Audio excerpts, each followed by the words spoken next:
Okay. Hello, good day sa'yo, Taurus. Ayan, so it's been a long time tayo hindi nakapag-upload po, no?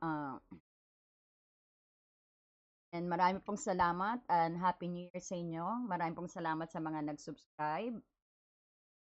So titignan natin ngayon, yung ang iyong pag-ibig, no? At pag medyo may ano pa tayo, titignan din natin ang iyong karera. So titignan natin what's going on sa'yo, especially kung anong feeling ng persons mo, no? Titignan natin yan.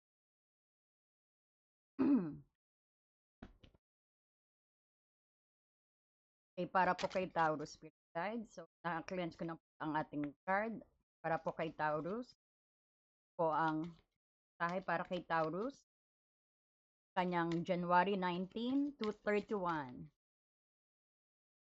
Pasensya na po pag medyo, medyo maano yung ating sounds.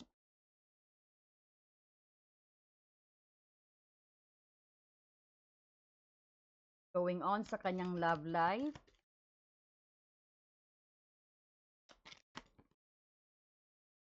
Oh, somebody is nostalgicing, may reminiscing.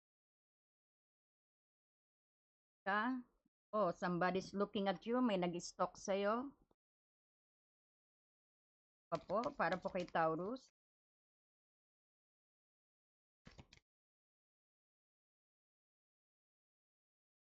Wow, may pag-ibig ka. Have faith. Love is coming. Sa mga single, love is coming daw. At meron ka ring surprise na invitations. Meron kang sigurong asahan mo yung crush ka rin, no? Asahan mo na parang parehas kayo iniisip ng persons on your mind din. At asahan nyo sa mga single may darating na pag-ibig sa inyo, no? Ikilos na si Cupido. Uh, sa magtiwala ka lang, have faith because love is coming sa'yo. At maimbitahan ka kaagad niya, no? May surprise invitations ka. Ayan.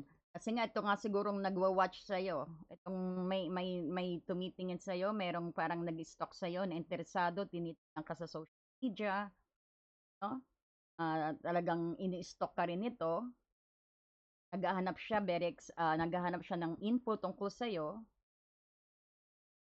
At isa ring mensahe dito na need to learn from your past din, no? Try to life review ka rin.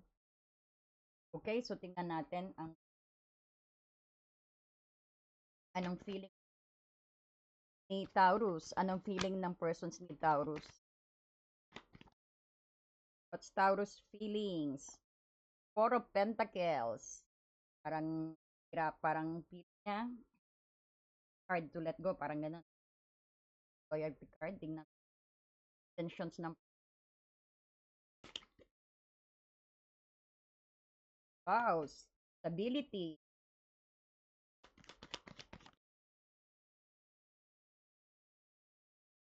Knight of Swords, expect some communications talaga. Ayan, may date ka talaga. May surprise ka, Taurus. Kumakaripos ng takbo, no? Talagang kahit anong mangyari, makikipag-communicate siya sa'yo. Yan ang stability here. Actually, magandang energy. Tell us more.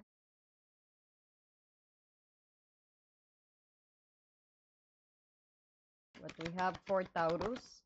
Papong paparating kay Taurus.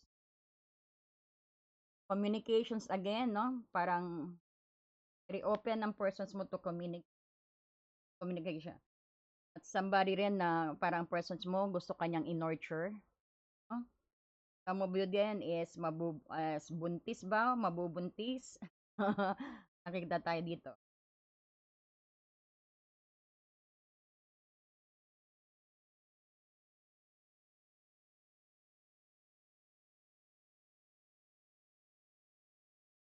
So, nakita natin dito, yung persons mo gusto ng stability. Some of you, meron tayong celebrations na nakikita, celebrations among friends and family. Ito rin yung parang mayroon din yung lilipat ng bahay, kayong mag-asawa o kayong mag-shota, parang i-upgrade. Parang nakikita dito rin yung parang mayroon ka ring parang nahirapan ka rin i-let go something.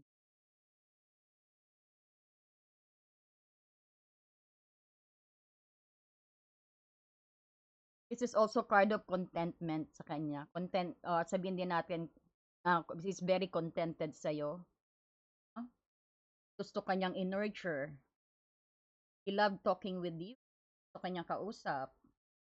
Kumbaga, it's worth investing. Kahit sabihin natin, talagang inaalagaan niya, Taurus, ang relationship ninyong dalawa. Or sabihin natin, kung bago lang kayo, talagang sabihin mo rin na inaalaga ang kanya, no? So, hindi siya padalos. Very patient din ang energy niya rito. Dahil alam niyang merong positive outcome. Na alam niya na siguradong kayong dalawa is may potential. No? Parang yan ang iniisip.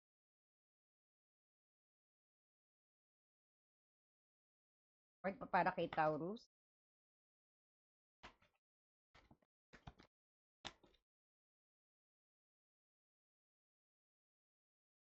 Actually, lately hindi siya makatulog, no? Pero since nalumabas dito, pero medyo nabawasan ang burden niya. Siguro, may guilt dyan tayong nakikita na natapos na rin. Medyo hindi na siya nahihirapang harapin ang anumang problema ninyong dalawa. He's ready to face you rin. Meron din some of you na medyo parang nababawasan ng guilt.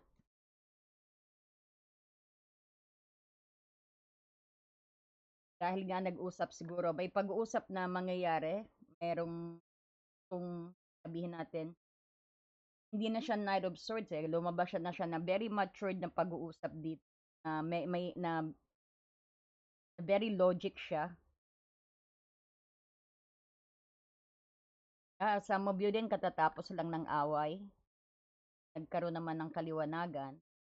Another communications card. Swords dito. You might be dealing with Libra, Aquarius,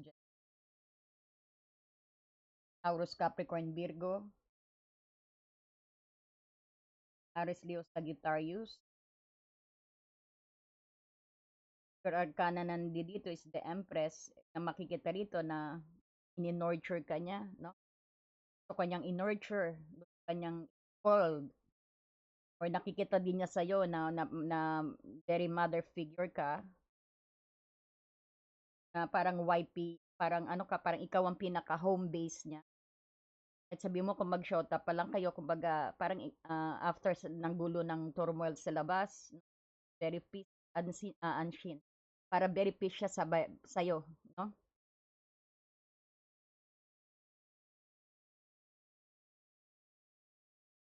Siguro napansin din ng persons mo na medyo cold ka, Taurus.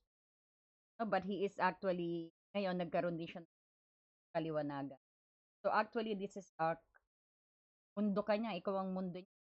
Really hoping mag-aayos kayo. Some of you na talagang takot, parang takot na siyang makipag-away sa'yo o makipag-break kung may tampuhan.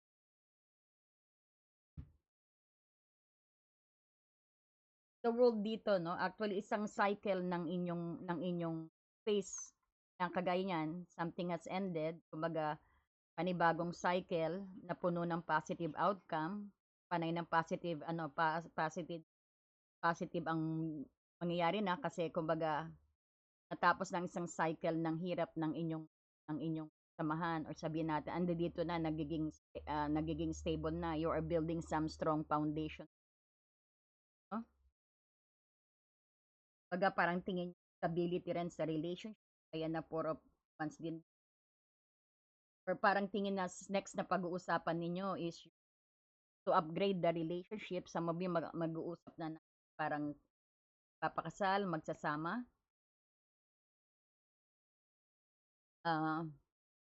Sa single or sa single nakita natin talagang may paparating sa iyo dito na gugulad ka, imbitahan ka na lang niya, no, Taurus.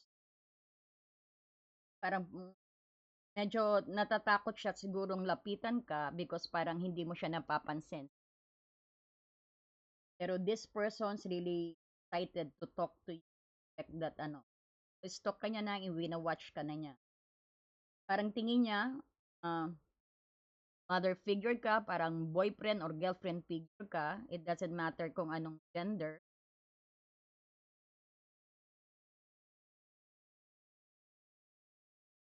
feeling niya, hindi mo siya gusto, kaya medyo hindi rin siya makatulog, pero parang nakikita din niya na medyo cold ang dating mo sa kanya, no? Pero he is thinking some strategy din. Nakita natin parang he's very excited he's very excited actually na malaman ang more about you. Worth investing ka raw. Coming for Taurus. What is coming for Taurus? Papampaparating kay Taurus. Papampaparating kay Taurus.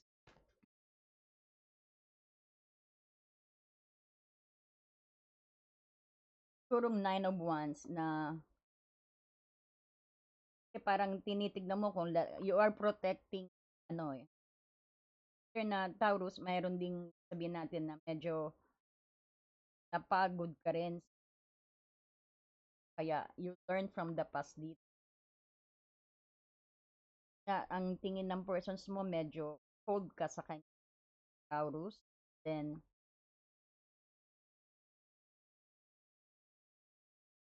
is still fighting. Parang feeling niya na sinusubukan mo siya, china-challenge mo. But this persons kaya kang kahit ano kumbaga ipaglalaban ka nito, very resilient ang energy darating.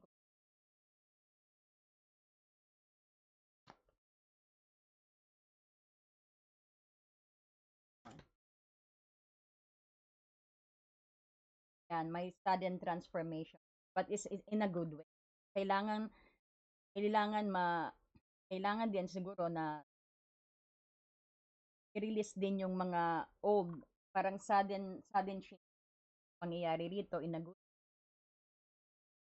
kailangan mangyari meron din sigurong makaranas kayo ng tower moment na talagang naghirap din kayo sa relationship na yan pero sabi ng world tapos na cycle na yan kumbaga yung changes na to is napalitan ng ano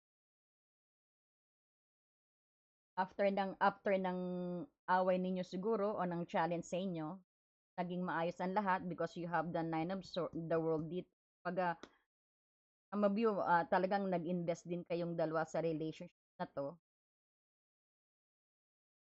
Ayun, nagkaroon kayo ng tower moments, pero that is done, pero tapos na, and then new beginning something. Kailangan mangyari ang pagguho na to, no? Para sa inyong transformations, para sa inyong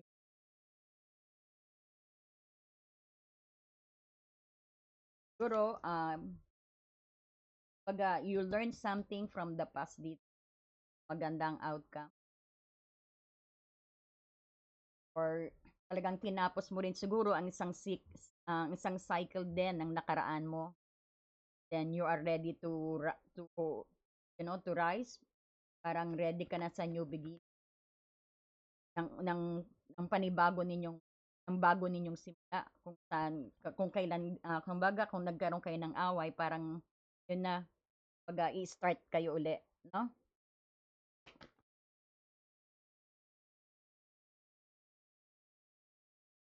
Taurus.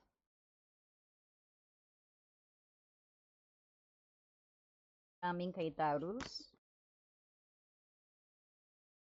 Oh, talagang may new love. Ayan, sa mga nag-aantay ng inyong pag-ibig, talagang may darating na pagmamahal na bago, may nagkakagusto talaga sa iyo kagaya pinatunayan na nito, no?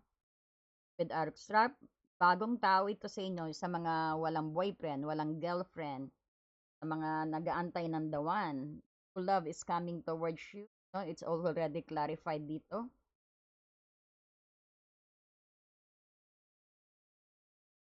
Darating talaga, paparating pa lang to, medyo siguro nakilala nyo na rin pero hindi nyo napapansin pero sa buwan ng January 19 to 31 talagang magpapakita siya sa'yo obviously now, no? Ayan, past relationship daw kayo, you will be dealing with your past relationship. Parang tingin mo is kumbaga talagang ipapakita niya na eto ko, oh, ito na ako, magpapapansin na siya sa'yo. Kung dati nagse-search lang siya pero magpapapansin na siya, parang nagkaroon siya ng lakas ng loob. Why, ang persons na yan is ano mo rin yan, 'no, ka-past relationship mo rin yan at parang tingin ng persons na yan actually na parang feeling niya is matagal na kayong kakilala, 'no? Or once na siguro magsama kayo or mabigyan mo siya ng chance sa date ninyo kasi may date tayong nakikita rito,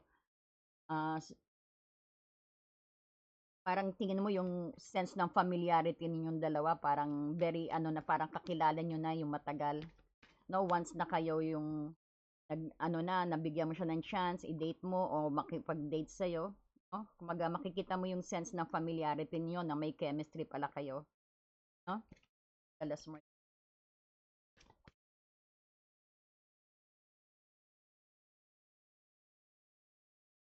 'Yan talagang mayroong nagkaka-crush sa'yo talaga 'no, attractions, and then ang mag-e-enjoy ka daw sa new love na 'to. You're gonna be enjoying this new love na itong bagong taong paparating sa'yo, 'no? Or sabihin natin kakilala mo na and medyo hindi pa gaano pumoporma sa'yo, pero parang siguro tingin natin na parang tingin ko rito is lumakas ang loob niya to be able actually na parang connect sa'yo, mag-connect kayong dalawa kasi may date ka rito, 'no? Talagang pinapana ni Cupido ang iyong person, especially if you're single. Ayan. So, ayan, importante daw. Kasi parang this is a new chapter na, kumbaga, parang naka-move on ka na rin eh. Naka-let go ka na rin sa dati mong cycle eh. You learn from your past. Kumbaga, kung makikita mo rito, as you release the past, you are experience more love in your present moment. So, important na end the cycle na yan. I-let go mo na yung mga emotional baggage na yan, no?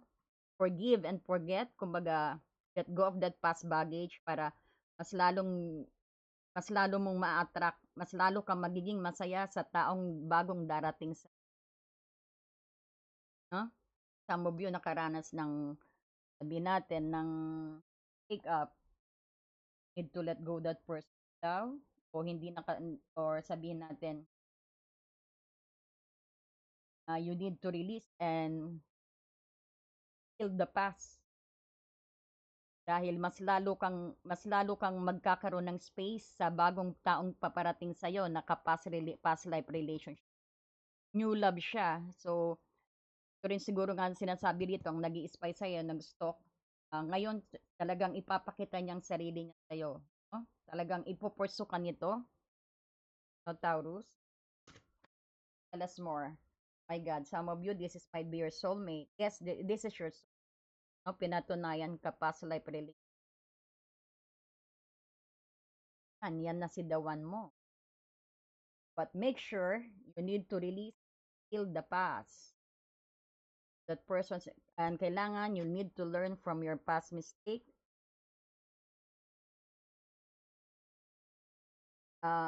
Importante is release the past para open siyang dumating sa'yo. No? Para mas maganda, mas malaki ang espasyo niya sa puso mo. No? Para talaga daw mag enjoy ka rito.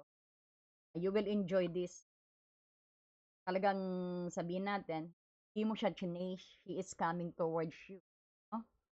Darating siya sa'yo. Tulad kami, invitation ka. Can we have dinner? Can we have a coffee? No?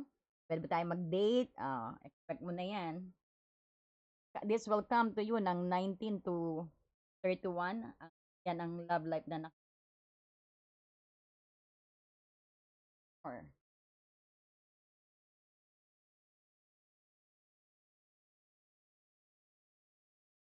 yan, may new ka talaga. No? So you need to release na. That is your healing. May heal ka raw.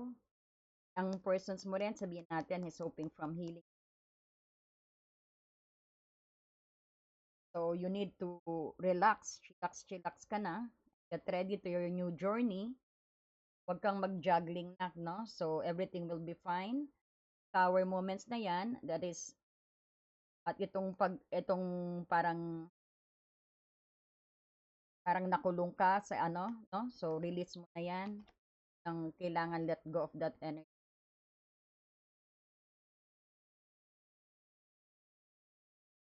Let's see, sinong taong ito? Tignan pa natin. Spirit.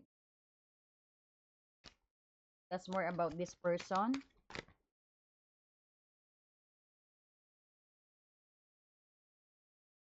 Could be Libra, Aquarius, Gemini, oh. You will receive some communications, no? Mabilis. Hindi siya papasa, kumbaga, medyo ang dating niya, siguro medyo ang dating niya sa'yo, brusko. Medyo sabihin natin, presko. Medyo parang, parang ano to, hindi mahihiyang magsabi ng kanyang kumbaga kasi nga, nag-ready na siya eh. It's either ang persons mo, tapos na rin sa cycle ng, ano, na, after ng tower, and then lumabas, after ng pagkakulong niya sa ano rito, yung of sorts, no? Pag dati parang kumbaga hindi siya makaalis. Akala niya wala nang hindi ka na niya makokonek. Akala niya siguro nag-search din sa'yo to talaga. And then now he's coming to you. Mabilis ang communication. Aquarius Gen. Doesn't matter the ano no, ang kanyang sign. What is important dito? Yan, napakaganda Taurus ng love life. Actually, no? At pahingi naman po ng like and mag-subscribe na rin po kayo. Marami rin pong salamat sa mga nag-hype ng ating video. No, thank you so much and God bless you. Happy New Year po. Thank you.